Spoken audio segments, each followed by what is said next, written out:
Bem, muito boa tarde a todos e a todas que nos ouvem e que nos veem em mais esse FIS 360 graus, essa iniciativa FIS do Fórum de Inovação Saúde, nesse novo formato de programa que estamos apresentando, nessa terceira edição, hoje com a presença de uma figura muito ilustre, muito querida, e mais do que isso, muito respeitada em todo o ambiente da saúde brasileira, seja ela pública ou privada. Trata-se do professor Gonçalo Vecina. O professor Gonçalo Vecina é um médico, graduado em medicina na Faculdade de Medicina de Jundiaí, é mestre em administração e conceito de saúde pela Fundação Getúlio Vargas, de São Paulo. Ele foi secretário municipal de saúde de São Paulo no período entre 2003 e 2004. Foi secretário nacional de Vigilância Sanitária do Ministério da Saúde e foi diretor-presidente e fundador da Agência Nacional de Vigilância Sanitária, a Anvisa. Ele é professor de saúde pública da Universidade de São Paulo e foi superintendente do Hospital Sírio-Libanês em São Paulo também. Doutor Gonçalo Vecina é uma dessas figuras que todos têm assim como uma referência de boas práticas de gestão, de moralidade pública, de ética no conduzir da sua vida pessoal e profissional. É uma figura queridíssima no setor saúde e respeitadíssimo por todos nós. Seja muito bem-vindo, doutor Gonçalo Vecina, ao nosso FIS 360 graus de hoje.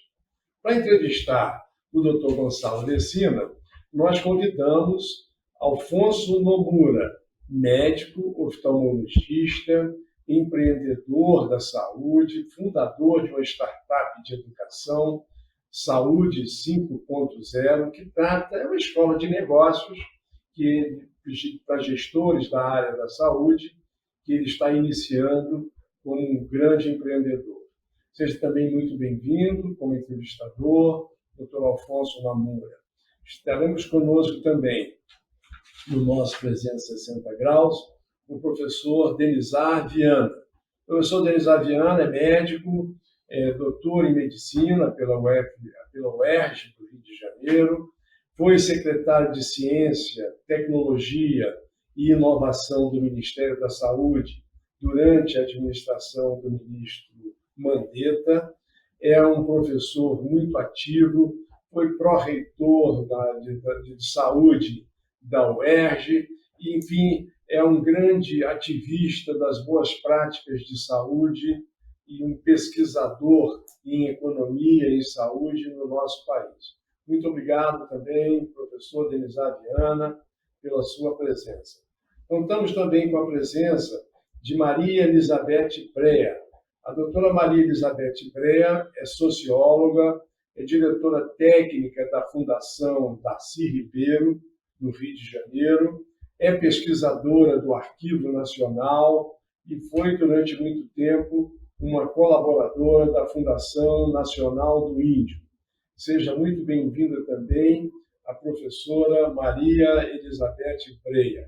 Por fim, mas não menos importante, está conosco a doutora Melanie Fontes Dutra, uma biomédica, doutora em neurociências pela Universidade Federal do Rio Grande do Sul, é uma divulgadora científica da Rede Análise e uma grande ativista da área da ciência, atuando no movimento Todos pelas Vacinas.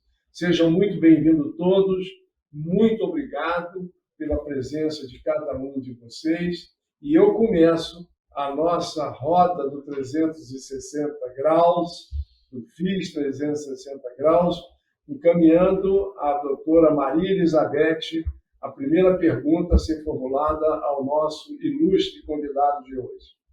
Bom, boa tarde. Primeiro eu quero agradecer o convite e é um agradecimento muito especial por estar participando desse painel com o Dr. Vecina, uma pessoa que acho que todos admiram e passaram até a admirar mais na medida em que, nesses últimos anos, a atuação do Dr. Vecina em prol da saúde pública foi evidente e extraordinária, né? Bom, como o Dr. José mencionou, eu não sou médica, eu não sou da área de saúde, minha área é uma área mais ligada às ciências sociais, e durante muitos anos, como ele mesmo falou, eu trabalhei na FUNAI, trabalhei com identificação de terra indígena. E então eu gostaria de fazer uma primeira pergunta relacionada a essa minha experiência profissional, que é o que a gente pode falar em termos. Durante muitos anos, as populações indígenas tiveram grandes problemas de saúde, mas políticas que foram engendradas desde a década de 50 fizeram com que essa curva demográfica mudasse, né, de descendente passou a ser uma curva ascendente. A isso a gente deve políticas criadas desde Noel Núteus, e a saúde dos povos indígenas tem recebido, vamos dizer, atenção e desatenções, dependendo do governo e tudo mais. É claro que essas iniciativas, então, não foram iniciativas regulares e sistemáticas, só que nos últimos anos a gente vem vendo que a saúde dos povos indígenas e dos povos tradicionais, de uma forma geral, vem passando por momentos difíceis que foram bastante piorados com a pandemia. Então, eu gostaria de fazer uma pergunta, que o que o senhor poderia indicar para a retomada ou para a reformulação de uma política de saúde voltada para essas populações, tanto indígenas quanto tradicionais, como comunidades quilombolas, sem deixar de levar em consideração suas especificações? Bom, muito boa tarde a todos e todas. É uma honra estar aqui na iniciativa FIS 360, desse lutador Josier, que está de parabéns por tudo que tem feito para levar conhecimento para um público específico, que eu acho que o FIS tem isso, ele tem uma direção, e também para o público em geral, né? Mas eu acho que produzir conhecimento é crítico, é vital, e o FIS está conseguindo fazer essa tarefa de uma maneira muito importante. Agradecer também estar aqui com pessoas como a Maria Elizabeth, que é uma lenda nesse negócio dos povos tradicionais, dos índios, né? Estar aqui com o Denizar, com o Alfonso, com a Melanie, enfim, é uma honra estar aqui com vocês, e vamos ver se consigo ficar aí à altura dessa discussão. Maria Elizabeth, eu trabalhei um pouquinho com índio só, sabe? Que aqui em São Paulo tem índio também, né? O município de São Paulo tem 2 regiões habitadas por guaranis, né? E eu tive a oportunidade, quando secretário municipal de saúde, de trabalhar com esses índios, e foi num momento em que, nessas idas e vindas das políticas nacionais voltadas para essas populações colaterais, né, estava sendo passado para o município de São Paulo, que entrou em gestão plena, a gestão do projeto assistencial para esses indígenas, né. Eu acho que a coisa mais importante que nós temos que levar em conta quando ganhamos a obrigação, o dever de fazer assistência à saúde a essas populações, é a questão da autonomia. Eu acho que a autonomia é a questão mais crítica. Nós não podemos invadir essas populações e dizer como é que vai ser feito, né? Então, é óbvio que nós, profissionais da saúde, temos essa coisa do endeusamento, né? Nós sabemos e ninguém mais sabe nada, né? E esse é o primeiro grande desafio. Nós temos que entender que ali tem uma cultura, ali tem uma história, e ali tem necessidades e demandas que nós temos que atender. Criar o como é um desafio importante. Agora, esse desafio, e aí eu acho que a A história das intervenções que nós começamos a fazer aqui em São Paulo, no Vale do Ribeira, ainda no final da década de 70, início da década de 80, com gente do local trabalhando pela gente do local, que foi uma das dos múltiplos vetores que deram origem ao Agente Comunitário de Saúde, ao ACS, é uma coisa muito inteligente. Então, o que nós fizemos, isso foi muito incorporado nesse momento que eu estava como secretário, tinha uma equipe muito excelente, e aí a ideia de incorporar o agente comunitário, mas um agente comunitário feito para aquela situação, né? Então, o agente comunitário para a população de rua, agente comunitário para a população de rua é um sujeito que se recuperou da população de rua. Não é um qualquer, é um sujeito que estava na situação de população de rua e que resolveu assumir ser um agente comunitário de saúde para a população de rua. E nós levamos essa experiência junto aos indígenas aqui do município de São Paulo, e acho que foi uma coisa muito positiva. Eu não sei se nós fomos pioneiros ou não, eu não me lembro quem começou com a ideia do agente comunitário indígena, mas eu sei que nós instalamos o agente comunitário, o agente sanitário indígena, e isso conseguiu trazer alguma segurança. Lógico que ficamos muito distantes de conseguir fazer algo mais adequado, né, para a população indígena aqui em São Paulo, até porque nós não íamos muito além da atenção primária. Mas a estrutura da atenção primária, e também com a participação da Unifesp aqui em São Paulo, foi muito, muito positiva. E eu acho que a forma que nós temos que fazer, depois da destruição que esse governo está realizando, né, não é só com índios, está realizando com tudo, né? É uma destruição homogênea, né? Nesse sentido, é um sucesso a destruição que esse governo está fazendo. Nós vamos ter que reconstruir. Né? Nós vamos ter que reconstruir a abordagem dos deveres do Estado brasileiro para com as suas populações naturais, entre os quais os indígenas, os quilombolas, os ribeirinhos, as populações de rua nas grandes cidades. Nós vamos ter que reconstruir. E eu acho que o começo de tudo isso é autonomia. Eu tenho que respeitar essas populações tais quais elas são e estão. E aí procurar desenhar um projeto assistencial que seja um projeto assistencial que tenha a ver com a história dessas comunidades e com as obrigações que nós, sociedade brasileira, temos com essas comunidades. Não acho que vai ser fácil, mas existem caminhos que já estavam sendo trilhados, existem caminhos que já eram adequados para isso. Então, tem que melhorar esses caminhos, porque também existiam erros nesses caminhos, principalmente através da contratação de organizações sociais que de social não tinham muito, né? Quer dizer, alguém tem que fazer isso. Como é que a gente vai conseguir essas organizações que vão fazer isso? Né?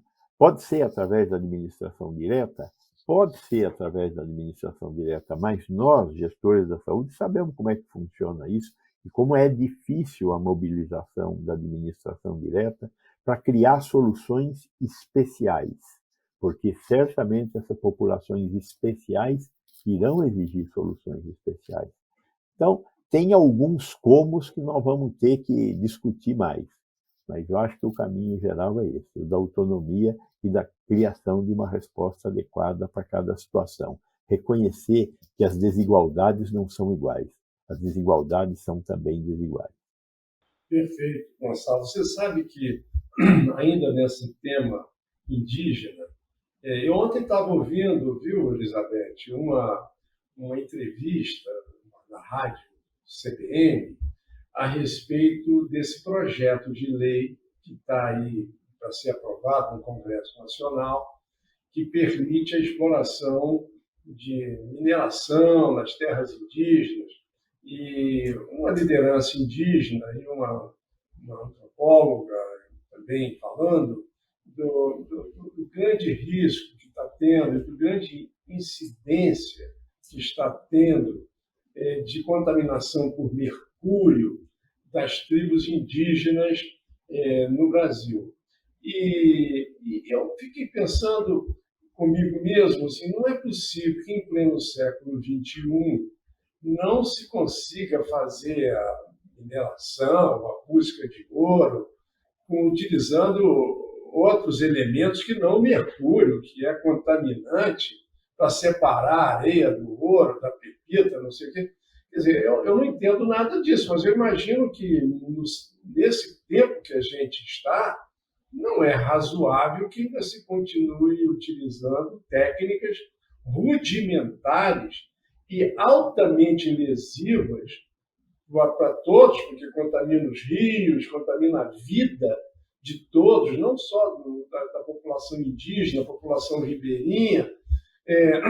Você foi fundador da Agência Nacional de Vigilância Sanitária e que acompanha muito de perto toda essa evolução no mundo, acha que já existem técnicas, e a Beth pode nos ajudar nisso, existem técnicas de busca de ouro, não sei como é que chama isso, que não precisa usar o mercúrio, contaminar os rios, matar os peixes, matar as pessoas, contaminar todo mundo.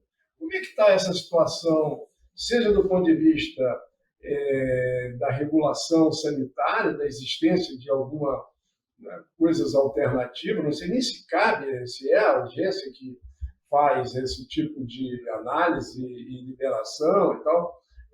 Tem alguma coisa, Elizabeth, ou tem alguma coisa, Gonçalo Vecino, que vocês possam compartilhar com todos? Porque esse projeto está pronto para ser aprovado e seria uma invasão, assim, de uma... É como o Gonzalo disse, essa situação política atual no Brasil é um negócio assim, inacreditável, o poder destrutivo dessas políticas públicas que estão acontecendo, muito particularmente com relação a essas populações mais carentes, mais desprotegidas, né? Tem alguma coisa, Beth e Gonzalo? Há uma diferença entre exploração mineral e garimpo. Garimpo é sempre uma coisa muito destrutiva, principalmente com garimpo que não tem nenhum tipo de fiscalização, né? Há essa tentativa, quer dizer, tentativa não, uma ideia fixa que esse governo tem de explorar justamente em terras indígenas, já é uma coisa conhecida. Esse governo sempre voltou todas as suas baterias para a destruição das terras indígenas, que não consideram os indígenas como uma população a ser preservada e que a população nacional tem orgulho desses povos. É destrutivo não só por conta do mercúrio, mas por uma série de outras destruições do meio ambiente, de doenças que os garimpeiros levam para dentro das áreas indígenas, de prostituição, ou seja, é uma destruição em vários níveis. Fora o contrabando dos minérios, no caso do ouro, de ouro e tudo mais. E sem nenhuma necessidade, quer dizer, há áreas e há reservas fora das áreas indígenas. Está provado que as áreas indígenas, os territórios indígenas, são territórios de conservação para uma população que ainda virá para os netos, bisnetos, tataranetos, ou seja, essa necessidade de destruição do hoje, da mão para a boca, né, de você não ter nenhuma visão a longo prazo de preservação, é que faz com que esse olhar para as terras indígenas seja um olhar avassalador, destrutivo, de terra arrasada. Então, quer dizer, a mineração é uma atividade sempre muito complicada, complexa, que precisaria de ter uma fiscalização muito rigorosa, não só dentro de terra indígena, como em qualquer área, mas no caso de terras indígenas ainda especialmente, né? Porque, no fundo, todos os danos atingem o restante da população, não só as populações indígenas, mas o restante de toda a população a curto, médio e longo prazo por vários outros caminhos, né? Então, é lamentável que esse governo tenha essa ideia fixa de destruição. do ponto de vista do que eu conheço, não é muito sobre mineração, mas a mineração em escala não industrial, ela além de ser muito destrutiva do meio ambiente, ela não reaproveita os rejeitos do mercúrio. E esses rejeitos do mercúrio acabam parando na natureza com consequências terríveis para a vida aquática, para plantas, né? Então, não tem muita saída, sabe, José? Eu acho que o que nós vamos ter que fazer é reconstruir o país mesmo depois deste governo. É verdade, talvez seja por aí. Então vamos para a doutora Melanie, por favor, a sua pergunta ao nosso convidado. Bom, queria agradecer a presença, acho que é assim inspirador estar na presença do Dr. Gonzalo Vecina, estar com os colegas aqui, então muito obrigada pela oportunidade. A minha pergunta, ela vai mais em torno sobre toda essa questão e essa trajetória importante do Dr. Gonzalo, né, para a saúde pública, para a regulamentação de produtos biológicos aqui no país. Então, a minha pergunta é um pouco simples, mas é uma pergunta de alguém que admira e tem muita curiosidade da tua trajetória, que seria sobre essa questão da fundação da Anvisa, da idealização do Sistema Único de Saúde. Eu queria perguntar como é que foi essa trajetória para ti, na tua perspectiva. Quais os marcos que o senhor poderia destacar desse período, as dificuldades que obviamente devem ter sido muitas, mas também os acertos, as conquistas. Então, acho que para outras pessoas que, como eu, admiram o senhor, seria muito legal ouvir do senhor essa perspectiva também. Muito obrigada. Bom, eu que agradeço, Melanie, é uma pergunta muito longa, densa, né?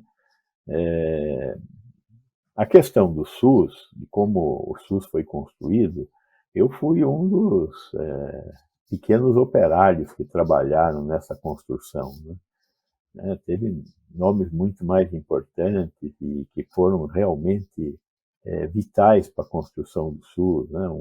Um Aroca, o Nelson Rodrigues dos Santos, o Eleutério Rodrigues Neto, Jarnilson Paim, enfim, muitos brasileiros foram muito importantes para pensar o quê? Para pensar o papel da estrutura da saúde pública na construção de instrumentos que viessem não a entregar saúde, a diminuir a desigualdade no país. Eu acho que saúde e educação são fundamentais para a gente conseguir reduzir a desigualdade nos seus campos específicos de ação. É educação e saúde que vão conseguir fazer com que a gente reduza a desigualdade, que a gente tenha uma sociedade mais civilizada. Então, um aluno inicial, lá em 1972, desde cedo me incorporei nessa luta pela construção de uma nova forma de ver a assistência à saúde à população e participei de todas essas lutas que redundaram na criação do que hoje nós estamos chamando de SUS.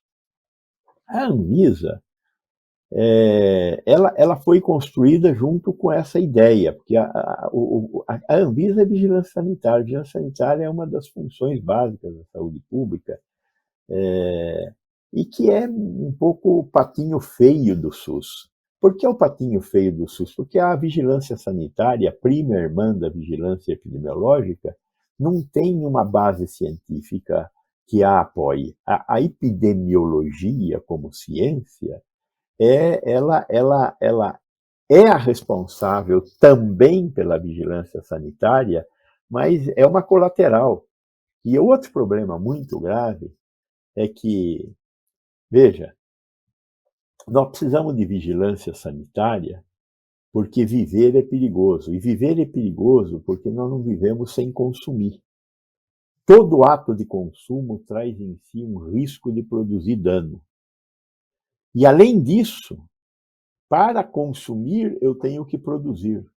Então, todo ato de consumo traz risco, todo ato de produção traz risco. Risco do quê? De ocorrência de dano. Porém, os atos de consumo e produção são fundamentais para a economia funcionar, gerar emprego, gerar dinheiro na sociedade. Numa sociedade capitalista, onde o dinheiro é mais importante que a vida. E essa briga eu já perdi, dessa eu desisti. Não vou brigar mais contra isso. Então, a questão toda é que a vigilância sanitária é o braço da saúde que interfere no processo de produção e consumo de bens necessários ao nosso bem-estar, mas que também produzem dano, podem potencialmente produzir dano. Então, essa discussão foi travada também na década de 80, mas nós não conseguimos transformar o como. E aí isso voltou como uma exigência muito importante da economia brasileira e da saúde pública na década de 90 e redundou na criação da Anvisa. Eu, circunstancialmente, estava numa porta quando me empurraram no meio desse redemoinho e eu consegui fazer alguma coisa aí para construir esse negócio chamado hoje Anvisa, que eu acho que está indo muito bem, obrigado, e fazendo seu papel para que a sociedade brasileira tenha uma condição de consumo e produção um pouco mais civilizada, mate menos gente e produza um pouco mais de bem-estar social. Acho que a gente vai ter oportunidade de voltar a essa discussão, não vou aprofundar muito agora, vamos dar chance para outras perguntas. Mas até mesmo falando um pouquinho sobre essa construção do SUS e construção da Anvisa e construção do sistema público de saúde no Brasil, que não existia. Os mais jovens, como o Melanie e como o nosso Afonso, possivelmente não tem noção de como funcionava isso no Brasil antes da Constituição Cidadã de 88. Não tinha nada. Tinha serviços públicos, mas era um negócio completamente aleatório, onde tinha mais rico, onde cidades mais ricas ofereciam alguma coisa, outras não. Era um ambiente absolutamente hostil para o pobre.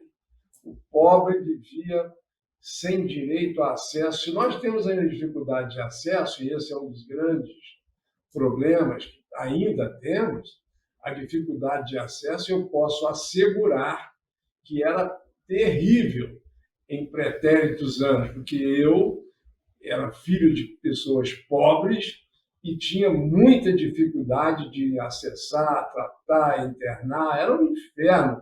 A vida do brasileiro era infernal no que diz respeito à saúde. Não representa que o SUS, o Sistema Único de Saúde, seja um negócio espetacular que tenha resolvido tudo, mas avançou muito, organizou muita coisa, atenção básica, organizou o acesso às questões de prevenção e mesmo a tratamento, especialmente aqueles de maior complexidade. Isso o SUS tem resolvido de uma forma muito positiva para a população brasileira. Mas eu gostaria de ouvir, antes de passar ao próximo convidado, eu gostaria de saber do Vecina se ele acha que está na hora de fazermos uma revisita à estruturação do SUS, considerando que ele foi construído em um tempo analógico e nós hoje vivemos no mundo digital. É óbvio que os formuladores da política do SUS, como o Aroca e tantos outros, e os parlamentares que votaram a Constituinte e incluíram nela a construção do Sistema Único de Saúde, garantindo a universalidade de acesso, a integralidade do cuidado, ou seja, dando um conceito civilizatório à população brasileira. Isso foi uma conquista extraordinária, mas vai se viver no mundo analógico, de limitados recursos de investigação diagnóstica, de terapêutica, e, portanto, hoje esse mundo avassalador digital requer uma outra linhagem, outra estrutura que possa suportar isso, que possa dar um certo ordenamento a tudo isso. Você acha que está na hora da gente fazer uma nova constituinte da saúde, utilizando essas experiências anteriores, essa experiência exitosa, eu acho, do SUS, e tentar reescrevê-lo a partir dos erros, dos acertos e o que devemos fazer, doutor Gonçalo Messina? Como você vê isso? Eu entendo a sua pergunta, entendo a complexidade que você está colocando na pergunta, mas eu acho que não está na hora. Eu entendo que o digital, ele faz parte do como. E o como é muito importante, mas fundamental é o quê. É óbvio que o como é responsável pela viabilidade do o quê. Mas eu acho que nós ainda temos um espaço para melhorar a nossa formulação de políticas. Por exemplo, nós não conseguimos resolver o problema do financiamento. Por exemplo, nós não conseguimos resolver o problema da gestão entre município, estado e governo federal. Então, eu acho que tem alguns OQs que nós temos que redefinir e vamos lançar a mão de maneira importante da ferramenta digital para melhorar o nosso como. É lógico que eu sempre me lembro do princípio dialético de que a quantidade muda a qualidade. O que vai contra a minha resposta. Porque dependendo da quantidade de digital, eu vou mudar a qualidade do meu problema. E isso está acontecendo. Mas eu acho que nós perdemos 4 anos neste momento, mais de 4 anos, porque nós temos que colocar aí os anos Temer, né? Que é aquele final de governo da Dilma, os anos Temer com a emenda constitucional 95, que tentou resolver um problema fundamental da sociedade brasileira, segurando os gastos públicos, né? Exceto aqueles destinados a pagar juros da dívida pública. Então, eu acho que nós cometemos equívocos, e sobre esses equívocos nós vamos ter que voltar a nos debruçar para conseguir desenhar esse estado de bem-estar social que nós estamos devendo à nossa população. Então, não acho que seja a hora de repensar, de dizer eu errei, né? Nós erramos, mas não foi esse tipo de erro. Nós erramos no governo Temer e no governo Bolsonaro, e nós vamos ter que revisitar essas coisas. Erramos no governo Dilma, no governo Lula, no governo Fernando. Claro que erramos. Mas foram erros de natureza diferente destes que nós cometemos a partir dessa tentativa de diminuição do impacto econômico que nós tivemos na sociedade por causa dos rumos que as decisões políticas que nós tomamos tomaram, né? Acho isso, Josias. Está ótimo. Alfonso Nomura. Bom, obrigado pelo convite, né? É um prazer estar aí com todo mundo. José, obrigado, né? Sempre um prazer estar junto à iniciativa FIS. Obrigado aos colegas aí, palestrantes junto. Eu vou para uma pergunta puxando um pouco mais para o meu lado do dia a dia, né? E acredito que é uma pergunta mais leve, e acho que o público que me acompanha, enfim, nas redes sociais, até os meus alunos, eu tenho uma trajetória acadêmica, né? Eu fiquei muito tempo na Faculdade de Medicina do ABC como preceptor, dentro do setor da oftalmologia, então a minha vivência acadêmica me trouxe muita dor para chegar onde eu cheguei hoje, né? Logicamente, eu tive que ter aí algumas ferramentas aí para conseguir crescer, né? Que é justamente o processo de gestão, trazer conhecimento, mestrado, enfim. E eu tive o prazer de ter, né, o senhor como início aí do meu curso de compliance, né? O senhor iniciou, né, a minha certificação. Eu lembro que foi a primeira aula e foi muito legal o que você falou sobre a parte do fio dental, né? Que era uma política pública muito interessante. Acho que um dia, quando eu puder falar, eu falei, nossa, que interessante, né? Nunca esqueço dessa aula. Fiquei curioso de conhecer isso, hein, Gonçalo? É uma história muito boa, muito boa. Se um dia o senhor puder contar, é excelente. Bom, você sabe que a saúde é um mercado bem peculiar, né? Comparado quando eu sempre falo com outros mercados. Eu vou trazer um pouco de visão aqui na parte de negócios, tá, professor? Então, eu sei que todo gestor, ser um gestor na saúde, conversando com muitas pessoas e, logicamente, vendo o que acontece na discussão agora mesmo, que estamos aqui, todo mundo debatendo vários pontos, né? Nós, profissionais da saúde, passa por esses cenários inconstantes, essas regulamentações, e o senhor passou por tudo isso à frente, né, como uma liderança, né? Só que a minha pergunta é bem simples, né? Como que um profissional jovem que acaba de se formar, ele tem que entender esse mercado para conseguir sobreviver? Porque eu falo assim que hoje os alunos que me procuram para alguma orientação de modelos de negócio, startup, eles têm uma dificuldade muito grande de entender esse cenário que se apresenta dentro do mercado. Agora, se fosse o senhor ser a pessoa para falar, olha, meu jovem, vai fazer isso, vai fazer... Qual o conselho que o senhor daria? A sua pergunta não é tão simples assim, mas vamos lá, né? Eu acho que tem algumas coisas que um jovem no setor saúde precisa levar em conta. A primeira é que a saúde é um negócio complexo. Problemas complexos têm múltiplos pontos de abordagem. Então, tenha consciência de o que você está enxergando é uma parte do problema.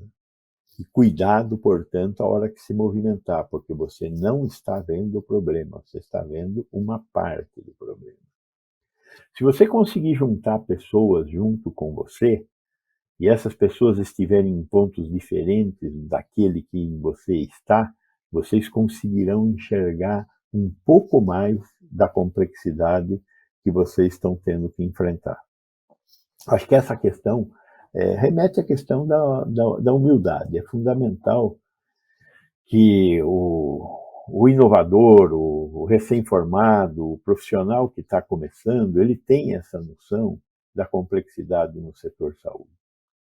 Segundo que o setor saúde tem essa função social, mexendo com uma questão que é a questão da saúde, que mexe com todos nós e que tem diferentes visões. A visão do que é necessidade e do que é demanda é uma discussão ainda não resolvida e acho que nunca vai ser resolvida. Como é que a gente consegue concatenar demanda e necessidade? É um pouco a questão do índio de novo. Demanda e necessidade tem a ver com você escutar. Se eu não escutar, eu não vou saber o que é demanda, eu só vou saber o que é necessidade. Então, o profissional que está começando tem que respeitar o cidadão cliente. Né? Se nós estamos falando de iniciativa privada, que é um jeito diferente de eu enxergar isso no SUS. Né? No SUS eu não tenho cidadão cliente, eu tenho cidadão. Na iniciativa privada eu tenho cidadão cliente. Se eu não conseguir escutar o que o cidadão cliente está falando, eu não vou conseguir entregar o que ele quer receber. Mas, de qualquer sorte, tem uma coisa que ele quer receber que ele não sabe, que é o atendimento às necessidades, que é essa questão da assimetria de conhecimento que existe entre quem entrega e quem recebe. Então, esse componente também é um componente muito importante que o recém-formado tem que ter consciência. Né? Então, a humildade, por um lado, por outro lado, entender esse conflito que existe na saúde entre quem sabe e quem necessita, entre necessidade e demanda. Né? E aí eu acho que é importante que o profissional de saúde, médico, qualquer outro profissional de saúde, tenha essa capacidade de ter uma antevisão. Né?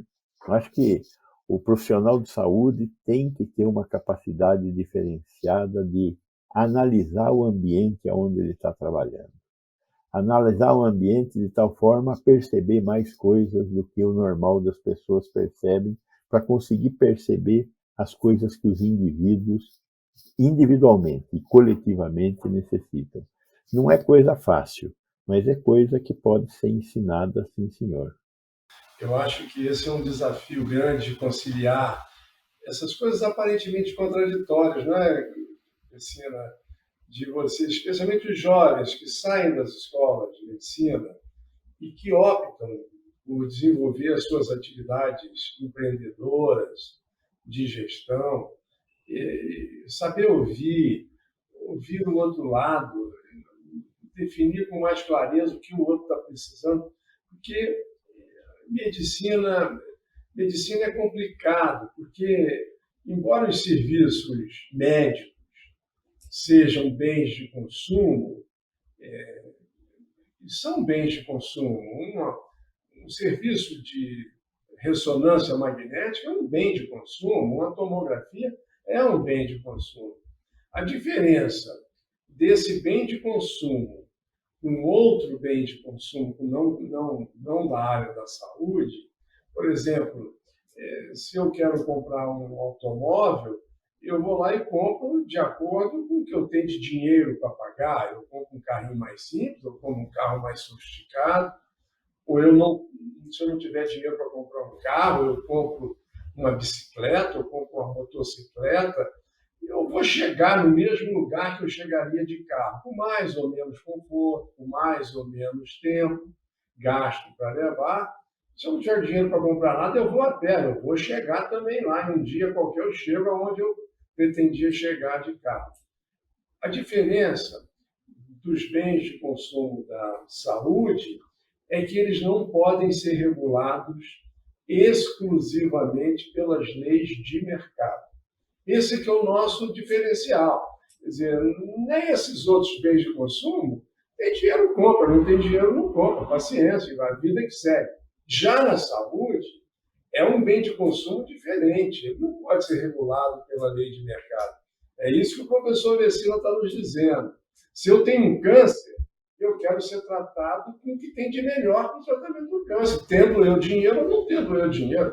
Não é razoável que nós queiramos qualificar o tratamento de um câncer de acordo com a disponibilidade financeira do nosso cliente. Então, é muito importante o jovem que está iniciando a sua vida empreendedora, empresarial, na área da saúde, ter bem claro esse sentimento da responsabilidade social que ele carrega, seja trabalhando no setor público, seja trabalhando no setor privado.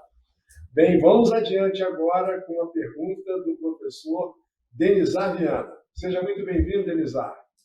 Quero agradecer, eu fiz o honroso convite na pessoa do Dr. José Vilar, quero agradecer o suporte da Flávia para essa sessão de entrevista e muito honrado de estar aqui.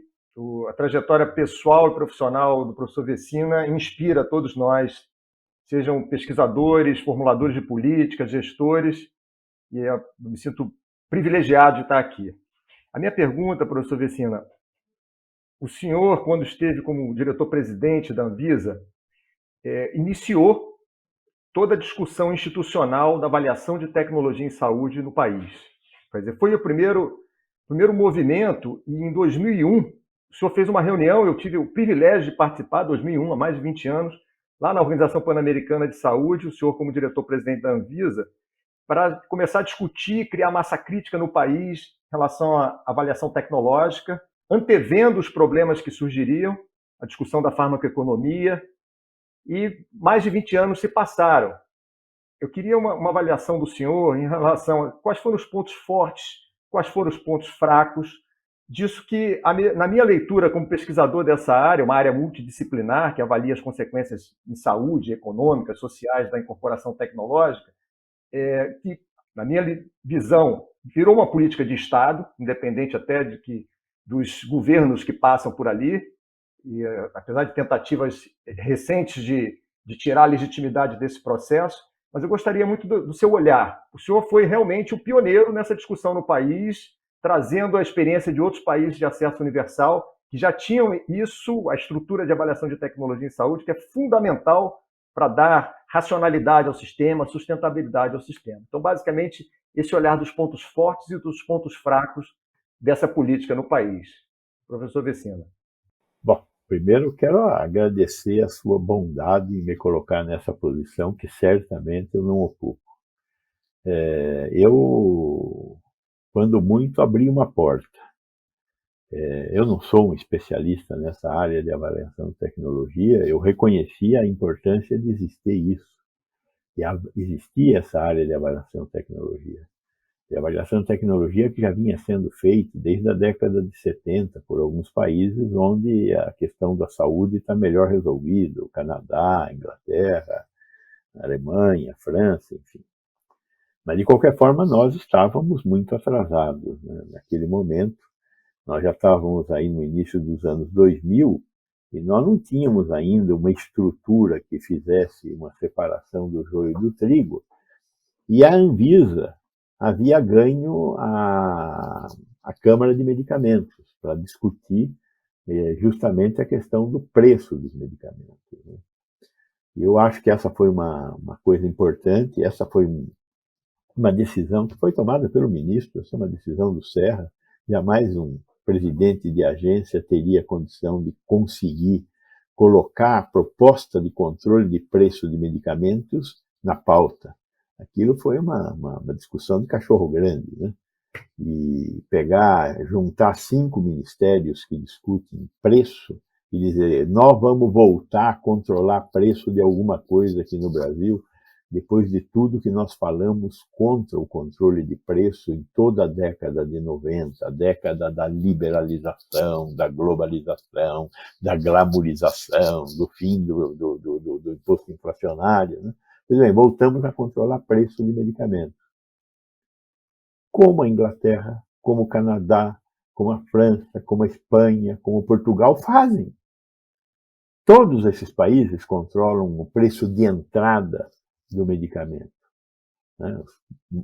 Particularmente os medicamentos que não são comoditizados e que têm que ter um controle de preço. Coisa que este governo, neste momento, está atacando também, né? Estamos correndo o risco de perder um instrumento importante de acesso a medicamentos, embora o que eu acho que dá acesso a medicamentos não é preço, é política de assistência farmacêutica, coisa que está zerada, né? Nós estamos sem uma política de assistência farmacêutica.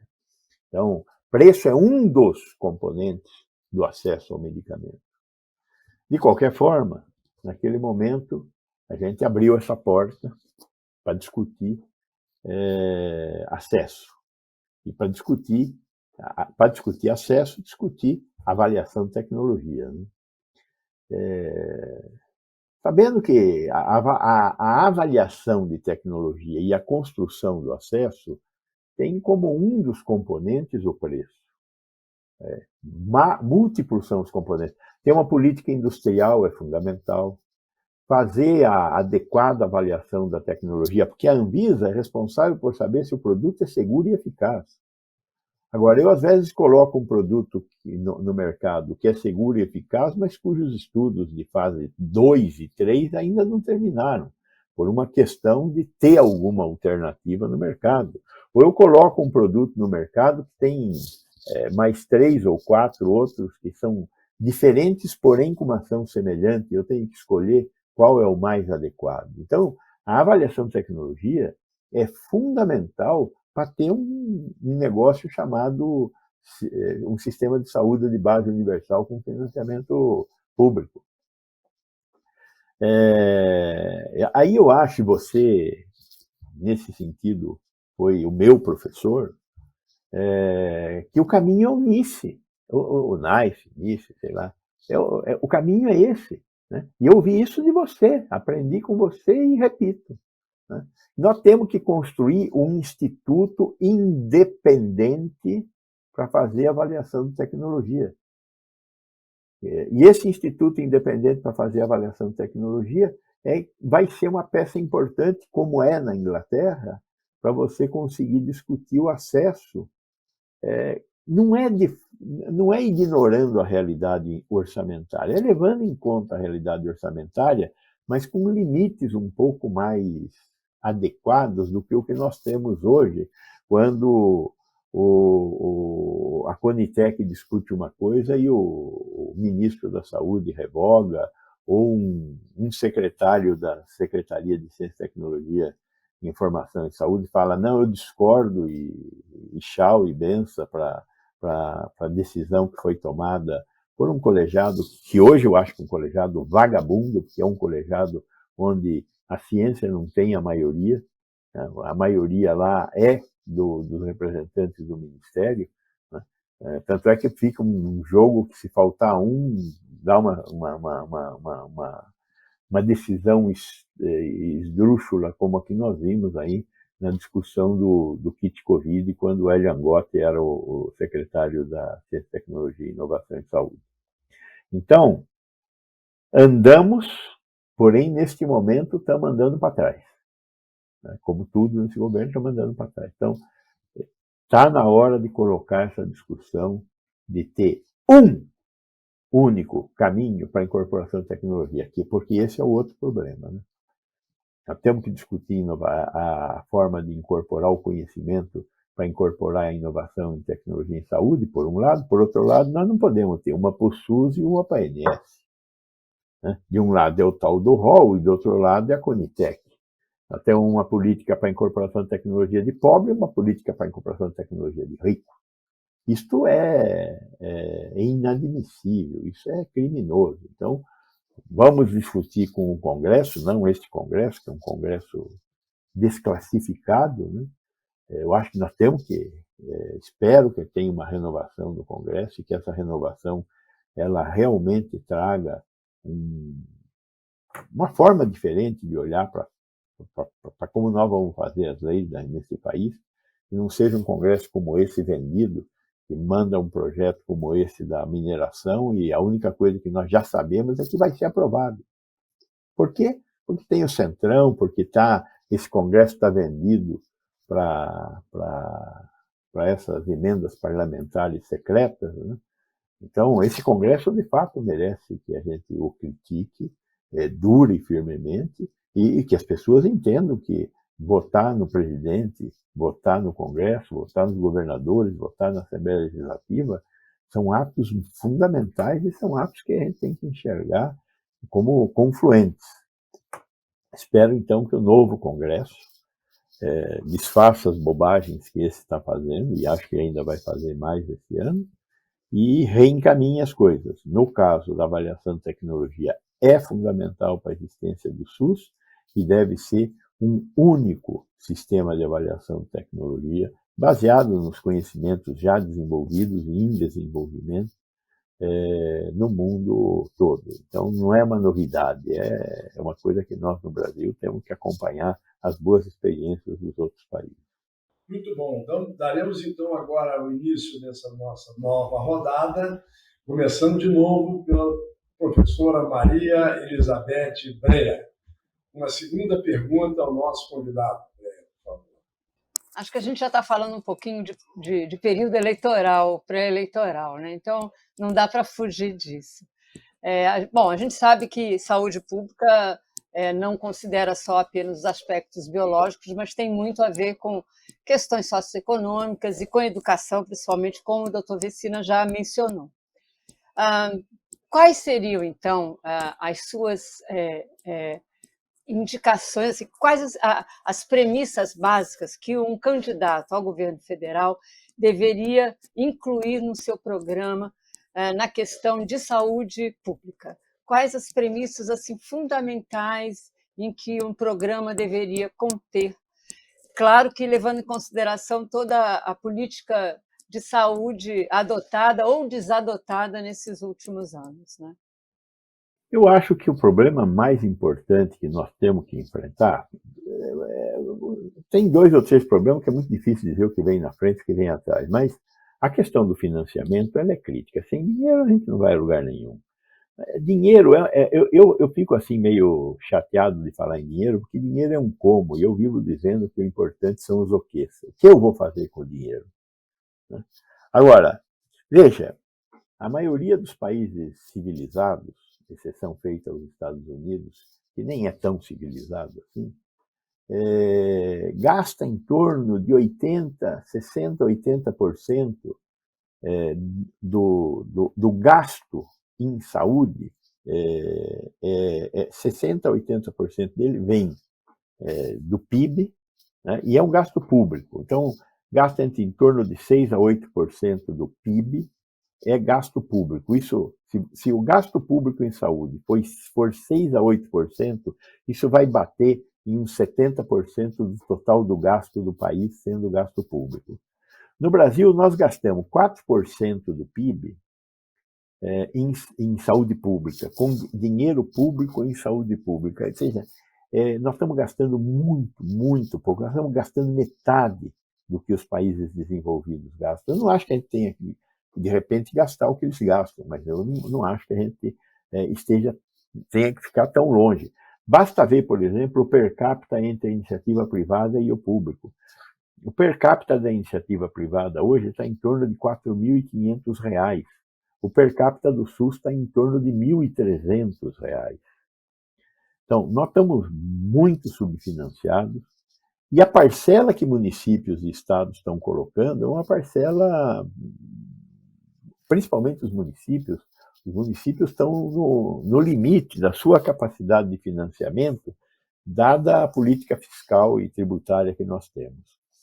Então, nós temos que revisitar essa questão da política tributária e fiscal, e ao revisitar a política tributária e fiscal, dizer até que ponto o que municípios e estados colocam é suficiente e revisitar o que o governo federal está colocando, que é a discussão que nós não conseguimos ter coragem de realizar no ano 2000, quando foi promulgada a Emenda Constitucional 29.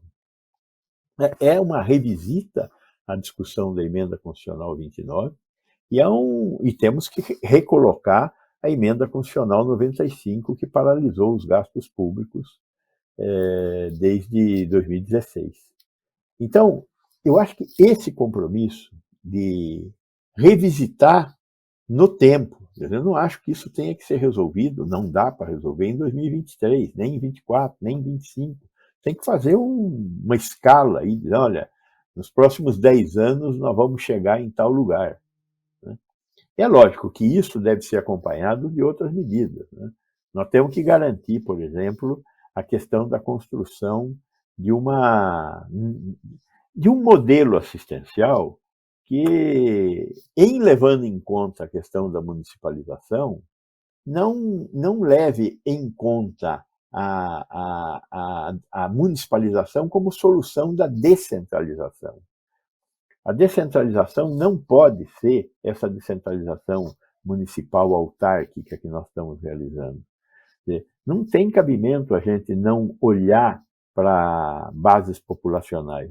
Tem o município de São Paulo, o município de São Paulo tem 12 milhões de habitantes, a Grande São Paulo tem 18 milhões de habitantes. Dá para falar da saúde do município de São Paulo sem falar da saúde da região metropolitana de São Paulo? Não dá. Mas que articulação existe hoje entre os 39 municípios que compõem a Grande São Paulo? Nenhuma. Zero. Que articulação existe na região metropolitana do Rio? Zero. Que articulação existe em qualquer região metropolitana brasileira? Zero. Agora, dá para pensar em assistência à saúde sem pensar nas manchas populacionais? Não dá. Então, nós temos que encontrar uma solução. E existem soluções. Mais complexas, menos complexas. Algumas nós já tentamos, o tal do consórcio e tal. Mas temos que achar uma alternativa que eu acho que é factível de ser achada, para você revisitar essa questão. E temos que rediscutir uma coisa que dá um trabalho desgraçado discutir, porque é herético discutir isso. Quando a gente fala em saúde, quando a gente fala em educação, a gente está falando em coisa tão bonita que, para nós, quem tem que fazer saúde e educação é o Estado, diretamente. O Estado, porque o Estado não lucra, porque o Estado não sei. Veja, eu acho que nós temos que colocar isso na mesa. 60% da saúde brasileira é construída pela iniciativa privada. Se eu achar que essa é a única saída do Estado fazer, tem que começar do zero. Destruir tudo isso e começar do zero. Eu não vejo possibilidade de fazer isso. Eu me sinto um sujeito de esquerda, mas eu não penso que a saída dessas questões da gestão seja uma saída através da realização do Estado, o Estado fazendo. O Estado, quando faz, ele tem que ser isonômico. E a isonomia, ela prejudica muito a eficiência. Eu, para comprar no Estado, não tem jeito, eu demoro 90 dias, por causa da isonomia. Para contratar no Estado, eu demoro 1 ano. Por quê? Por causa da isonomia. Qual é a alternativa? Bom, eu posso fazer fundações estatais de direito privado e fugir do concurso e da licitação. Essa é uma alternativa. Existem alternativas, mas tudo isso tem que ser discutido.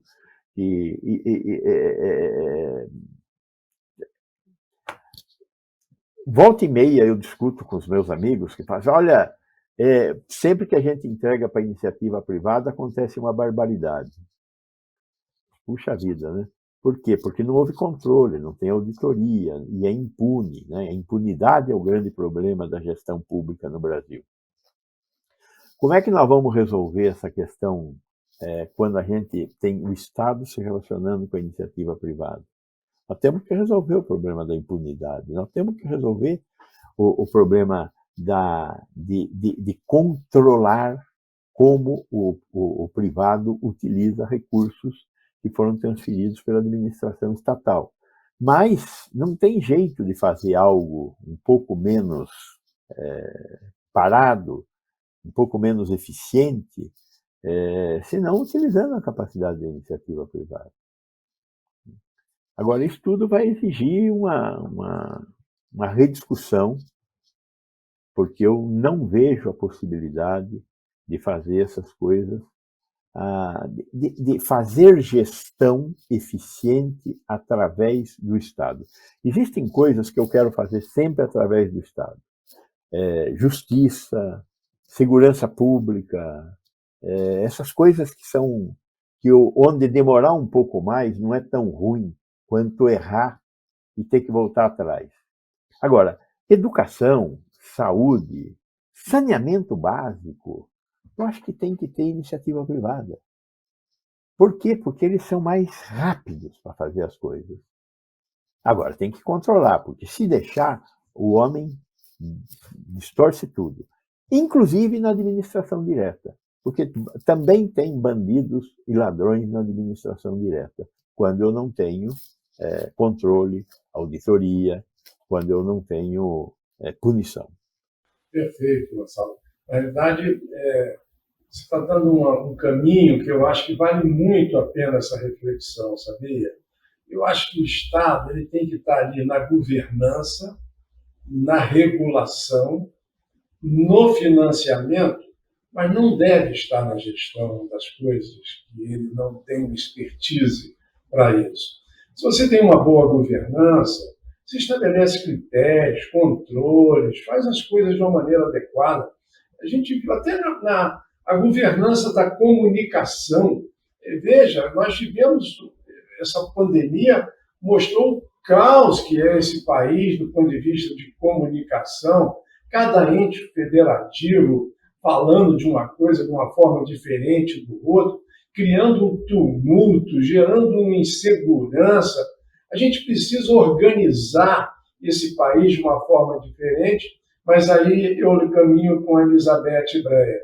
É importante que o governo novo, que vai assumir em janeiro, tenha credibilidade, boa reputação e que a população confie que está diante de lideranças críveis, que sejam capazes de propor coisas que, de fato, atendam ao interesse da cidadania plena. Não é? Eu acho que essa sua lógica é absolutamente correta. E hoje, a insegurança de todos leva ao medo, à desconfiança de que você entregar gestão para o setor privado é privatizar a saúde, quando você está apenas garantindo o melhor acesso à população a serviços públicos que são regulados, governados, financiados pelo governo, pelo setor público. Muito boa essa reflexão. Vamos adiante. Melanie, faz favor. Bem, a minha pergunta nesse momento, ela vai muito sobre essa questão do momento atual que a gente está vivendo, e acho que como uma referência em saúde pública, o doutor Gonzalo pode nos esclarecer com muitas questões aqui sobre essa questão das baixas coberturas vacinais, né, que nós estamos vendo aí para vacinas que já estão aprovadas no país. Então, sabendo que o senhor atuou como secretário municipal de São Paulo, que o senhor tem uma grande atuação nessa questão, eu queria que o senhor comentasse um pouco sobre esse momento atual que a gente está vivendo e os riscos que a gente pode enfrentar sabendo tudo que nós construímos no passado para justamente evitar cenários como o que nós estamos vendo e podemos ver no futuro próximo.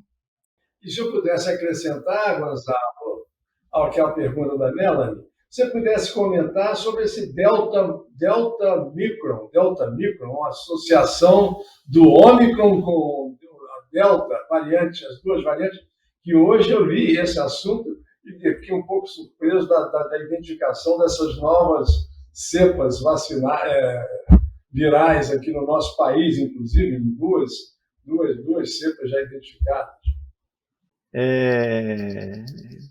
Com todo respeito, eu acho que a Delta Micron não vai fazer verão. Ela não é mais infectiva do que a Omicron. E na medida em que ela não é mais infectiva, ela não vai conseguir ocupar o espaço da Omicron. A gente tem que entender o que é uma variante de preocupação. Uma variante de preocupação é uma variante que consegue ocupar o espaço da variante anterior. Para conseguir ocupar o espaço, a principal característica é a infectividade. A Delta Omicron não tem essa capacidade de infectividade que a Omicron BA1 ou BA2 tem. Então, ela, na minha opinião, não irá florescer. Podemos ter uma outra variante? Podemos ter uma outra variante, mas ela teria que ter uma tal quantidade de mutações em lugares estratégicos que seria, do ponto de vista probabilístico, e aí estou aqui com o Denizar pela frente, tem que tomar cuidado, mas do ponto de vista probabilístico seria conseguir ganhar na Mega Sena 5 vezes seguidas com os mesmos 6 números. É possível ganhar 5 vezes seguidas com os mesmos 6 números? Probabilisticamente, sim. Mas qual é a chance disso acontecer de fato? Então, para aparecer uma nova variante que consiga ocupar o espaço da Omicron, as mutações que ela teria que ter são muito parrudas. A probabilidade de ocorrer é baixa, e a Delta Omicron não é essa. Vamos à pergunta da vacinação. Melanie, tem um sucesso que nós festejamos e nós deveríamos olhar para ele honestamente como um fracasso. Chama-se PNI. Veja, por que na Europa morre menos gente por falta de vacinação?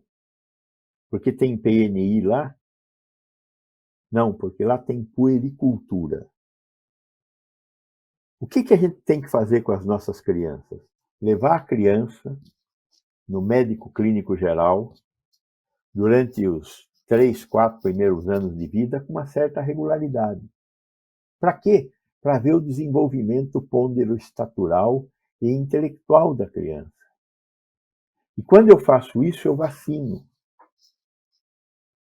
O Brasil ainda tem um projeto vacinal baseado em campanha. Por que nós temos um projeto vacinal baseado em campanha? Porque nós não temos atenção primária. Começamos a ter com a estratégia da saúde da família, que hoje cobre 60% da população brasileira. Mas que este governo começou a destruir. E aí o Mandetta tem uma parte da responsabilidade, Denizar, lá com o Renzo, quando fizeram aquele negócio da tal da agência. E pararam de pagar as equipes que não tinham médicos depois de acabar com mais médicos. Que era uma solução, 15 mil médicos existiam no Brasil e deixaram de existir, lugares que nunca tinham visto médico. Então, nós temos que revisitar a forma de vacinar. E a forma de vacinar é através da puericultura. A criança que tem o seu desenvolvimento ponderostatural e intelectual acompanhado por um médico generalista. Não precisa ser um pediatra, afinal não temos pediatra para isso. Mas ela vai lá, mês a mês, no primeiro ano de vida, a cada 2, 3 meses no segundo, e a partir daí também, sem estar doente, ela vai fazer puericultura. E pode não ir no médico, porque uma enfermeira bem capacitada faz exatamente o que o médico faz: medir, pesar e mandar tomar vacina. Não precisa de médico para fazer isso. Na Europa não precisa de médico para fazer isso. Na Inglaterra, na França, na Itália, na Alemanha, em Portugal. Então, nós somos ainda campanhistas. Esse é um problema que nós temos que entender. Aproveitando que nós estamos no meio dessa bagunça toda, quer dizer, primeiro, quero diminuir a ereticidade do que estou falando. Tiro o chapéu para o PNI. Cumprimento o Programa Nacional de Imunizações. Por que caiu a cobertura vacinal de todas as vacinas, e a que mais nos preocupa é a poliomielite, que chegou abaixo de 70%, porque a poliomielite dá paralisia. Eu, na minha turma de faculdade, tinha um cara que tinha tido poliomielite, andava com as muletas. Eu vi crianças com poliomielite na minha formação. José talvez também tenha visto.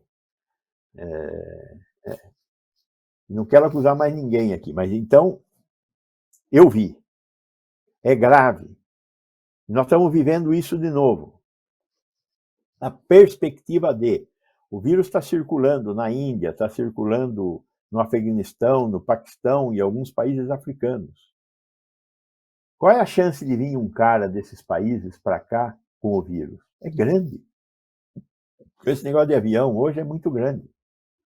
E nós vamos ter uma epidemia de novo dessas coisas. Não vale a pena. Então, por que nós perdemos cobertura vacinal? Porque nós paramos de fazer campanha. Por que nós paramos de fazer campanha? Porque o Temer, com esse negócio da emenda constitucional 95, parou de pôr dinheiro em chamar gente, porque campanha a gente faz chamando gente. O componente mais importante da campanha é uma campanha, é um gasto com marketing. Zé Gotinha e Companhia Bela Limitada. Desde 2016 nós não fazemos mais, porque o primeiro dinheiro que foi sacrificado na saúde foi o dinheiro das campanhas. E ninguém falou nada, ficou tudo quietinho. E aí nós estamos com uma cobertura vacinal desse jeito. Veja, São Paulo, olhando para a Covid, São Paulo está com uma cobertura vacinal de Covid muito boa. Qual é a diferença entre São Paulo e o Amazonas? Responderá um cara muito rápido: os negacionistas. Os negacionistas são 2, 3% da população. Eles não têm culpa da falta de cobertura vacinal. Quem tem culpa da falta de cobertura vacinal somos nós, os políticos da saúde. Se tem uma população menos coberta, a culpa não é dos negacionistas, é da política pública de cobertura vacinal. Chega de pôr a culpa nesses caras. Eles são culpados de um monte de coisas, esses idiotas, esses negacionistas. E no meio desses idiotas tem até gente bem intencionada, os homeopatas hahnemannianos, os waldorfianos e tal. Mas estão perdidos aí no meio. Faz parte dos 2, 3%. Eles não mudam política pública. Quando eu tenho 70% das pessoas que deviam estar tomando a terceira dose e não tomaram, mas tomaram a primeira e a segunda, como é que eu explico isso? Não são os negacionistas. É a política pública que está sendo mal executada. Da mesma forma que a política pública está sendo mal executada para as outras 19 vacinas que nós temos no PNI. Então, eu acho que neste momento nós temos que retomar a campanha. Nós temos que fazer um pouco a autocrítica de que as nossas crianças merecem puericultura. Muito bem. Alfonso Nomura. Nossa, hein? Discussão alto nível. Muito obrigado por ter participado disso tudo, viu, professor? Olha, legal, né? Estamos falando de vacina, né? Então a minha pergunta também vai para a vacina, mas voltando para o modelo de negócio. A gente sabe que em tempos de crises, né, tem aquele velho ditado, uns choram, outros vêm de lenço, né?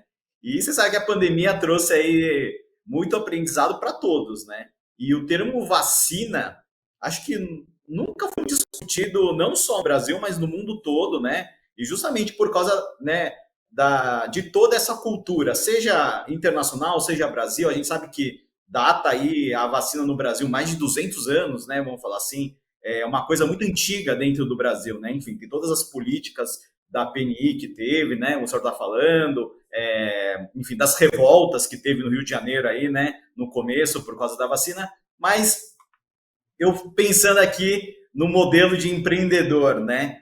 Você acredita que a vacina é um mercado promissor para o setor privado, sabendo que a gente tem uma ineficiência de gestão dentro da política, vamos falar assim, dentro da gestão pública, né? Vamos falar assim, né? Visto tudo que aconteceu aí, por mais que o Brasil está na frente aí, vamos falar de certo modo, comparado a alguns outros países, né?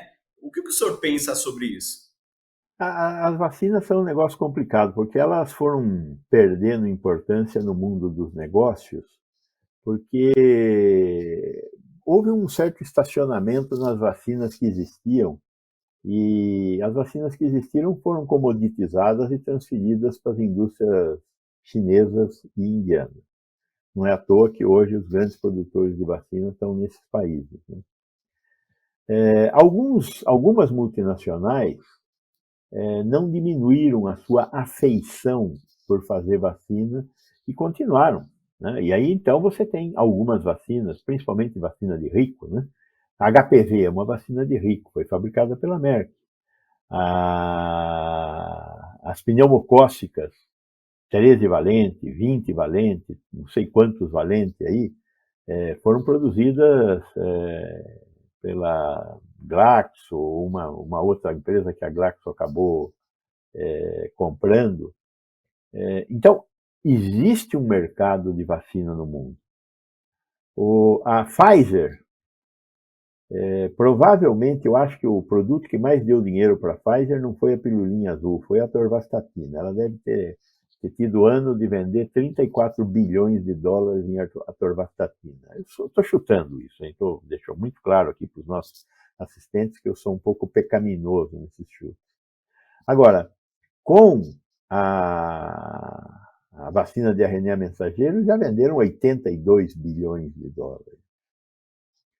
Então, as novas tecnologias, seja a de vetor viral, seja essa de RNA mensageiro, elas são muito positivas. Existe muita coisa aí debaixo desse tapete. E provavelmente nós vamos criar linhas de desenvolvimento tecnológico de medicamentos para a área de câncer, doenças imunológicas. Tem muita coisa que nós não sabemos nada do que significa, né?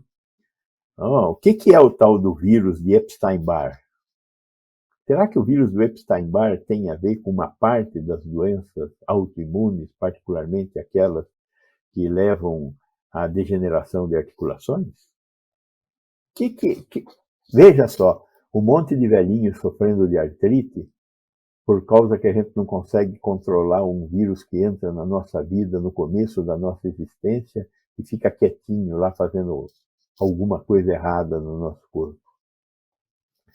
Eu estou supondo muitas coisas que nós ainda temos que aprender sobre o nosso sistema imunológico. O que nós sabemos sobre imunidade tecidual? Sabemos como funciona, mas não sabemos como estimular e nem como ela devolve proteção para nós. A toxoplasmose, né, professor? Sabendo que toxoplasmose é uma doença endêmica no Brasil? Então, tem muita pergunta por responder e talvez parte das respostas estejam nessas novas tecnologias, né?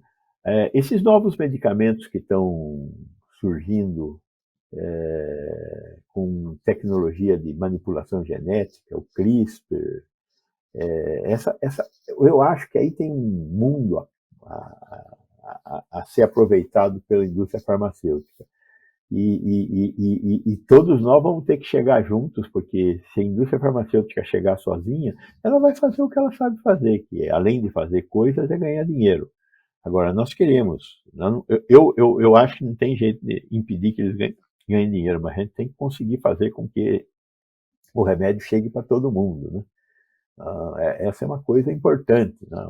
Ontem foi lançado, lembrei muito ontem do Denizar, que lançaram esse Risdiplam, né? E o Risdiplam é um remédio usado para tratamento da atrofia muscular espinhal, que foi uma das brigas nas quais o Denizar se envolveu por causa do Spinraza, né? E agora o Spinraza é um medicamento injetável e esse aqui é um medicamento bioral que chega ao mercado e foi aprovado pela Conitec, né? Mas não é barato, é caro, R$70 mil acho que por ano, né? E além disso tem a questão toda do número de casos, né? Nós temos 5 mil casos estocados aí de pessoas com atrofia muscular espinhal, e todo ano nasce 280 a 300 novos casos. Então, não vamos tratar, vamos deixar essas crianças morrerem? Se tem tratamento que pode dar uma qualidade de vida para elas, né? Esse é o papel da avaliação de tecnologia em saúde, né?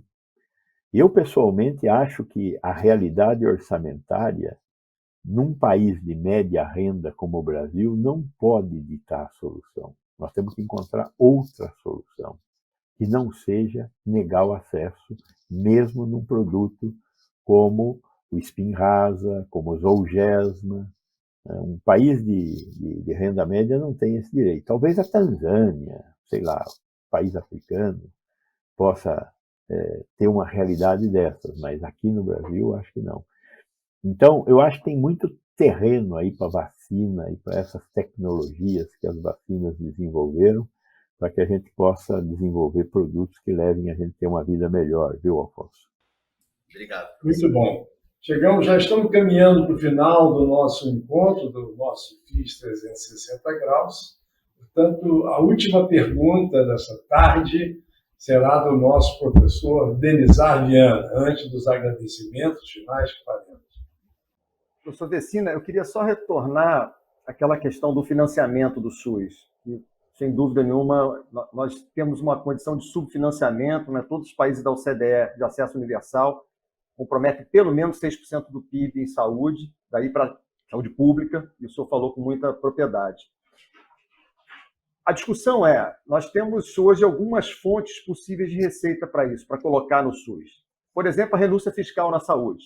Só de ressarcimento de imposto de renda à pessoa física, 2018 bateu 15 bilhões de reais.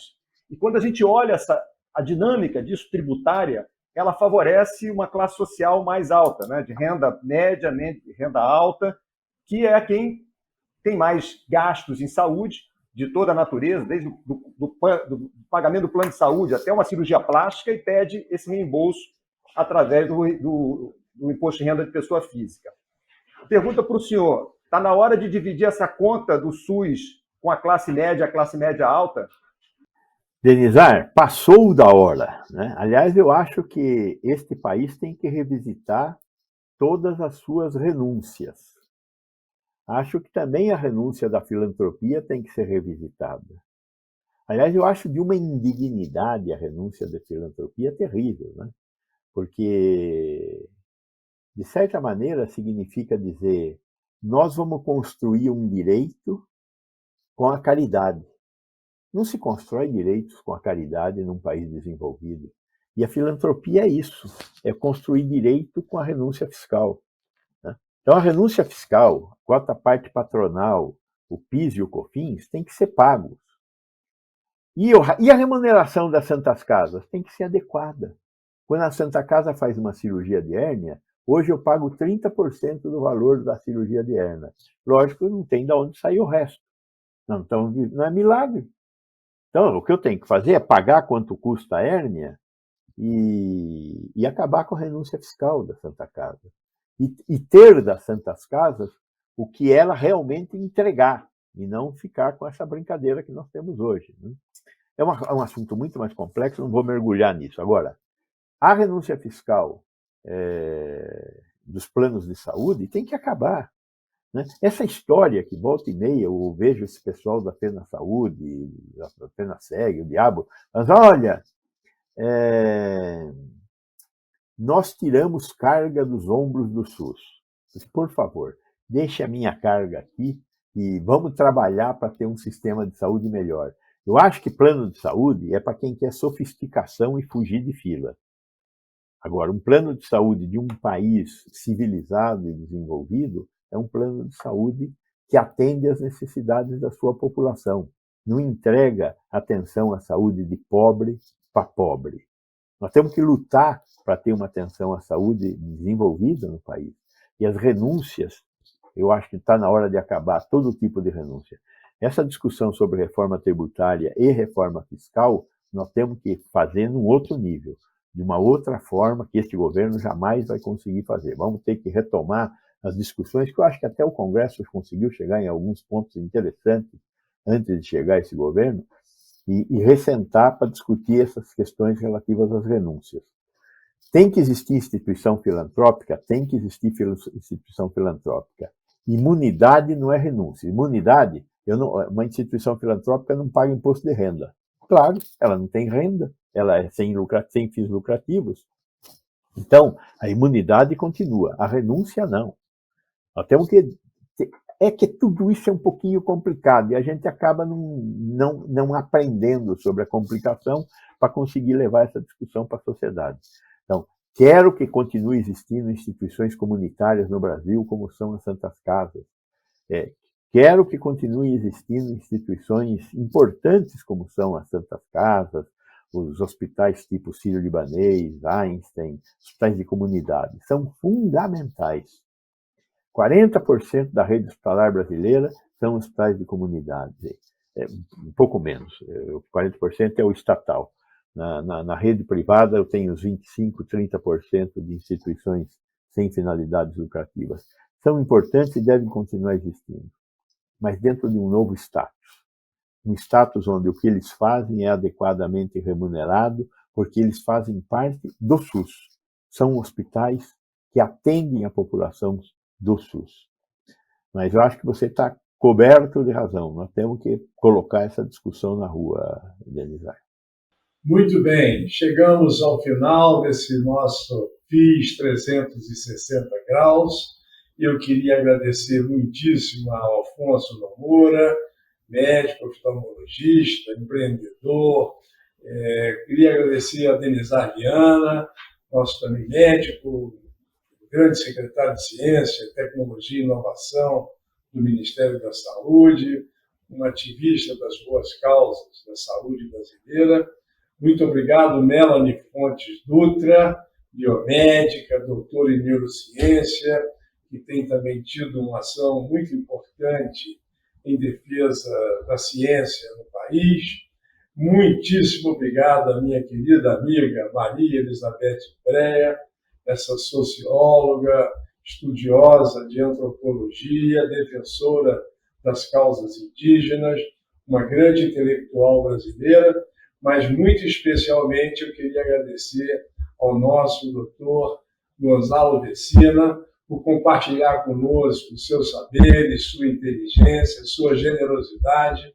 É uma honra tê-lo conosco. Realmente foi uma tarde maravilhosa para todos. Estejam bem, fiquem bem, com saúde, vida longa e sorte para todos. Muito obrigado e até o próximo encontro.